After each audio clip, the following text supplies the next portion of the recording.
Shalom para penonton, di video kali ini kita akan kembali membahas yaitu tentang Saduki.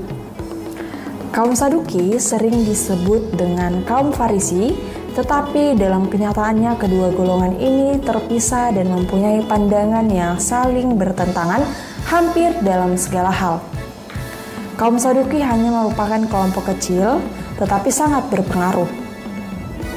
Mereka terutama terdiri dari imam yang terkemuka di Bait Allah di Yerusalem dan meliputi hanya golongan-golongan yang paling rendah berada di masyarakat Yahudi.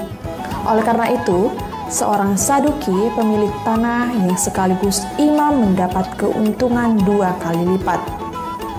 Keadaan mapan seperti itu dapat menerangkan ketidaksediaan mereka melakukan pembaruan dan ketidaksenangan mereka terhadap siapapun yang mengusulkan pembaruan. Banyak ahli bahasa Ibrani menganggap bahwa kata Saduki ini diambil dari kata sadik yang berarti benar. Ada lagi penjelasan lain pada tahun 250, Antigonus, ketua perhimpunan Yahudi, mempunyai seorang tangan kanan yang bernama Zadok yang mengejar agama dan membentuk partai ini. Mayoritas anggota partainya terdiri dari para iman dan bangsawan Yahudi yang kaya raya. Orang-orang miskin tidak bisa menjadi anggotanya. Sebab itu, orang miskin menyetujui dan mendukung partai Farisi dan bergabung dengan Farisi. Para keturunan Zadok berpengaruh besar pada kaum imam Yerusalem, sehingga mereka tidak disebut anak-anak Harun, tetapi anak-anak Zadok. Orang-orang Saduki menolak tradisi rabi yang diturunkan dari mulut ke mulut. Mereka hanya menerima Taurat Musa yang tertulis dan setiap pengajaran lain yang tidak didasarkan pada firman Tuhan yang tertulis, mereka tolak dengan keras. Mereka melihat bahwa pengajaran Farisi terlalu banyak mendapat pengaruh dari Persia dan Asyur dan menganggap orang Farisi sebagai pengkhianat-pengkhianat terhadap tradisi Yahudi. Mereka menolak ajaran-ajaran Farisi mengenai malaikat-malaikat, setan-setan, dan kebangkitan setelah kematian. Kaum Saduki berpegang ketat pada tafsiran harfiah Taurat yang mereka anggap lebih tinggi kekuasaannya daripada kitab nabi-nabi atau tulisan para imam.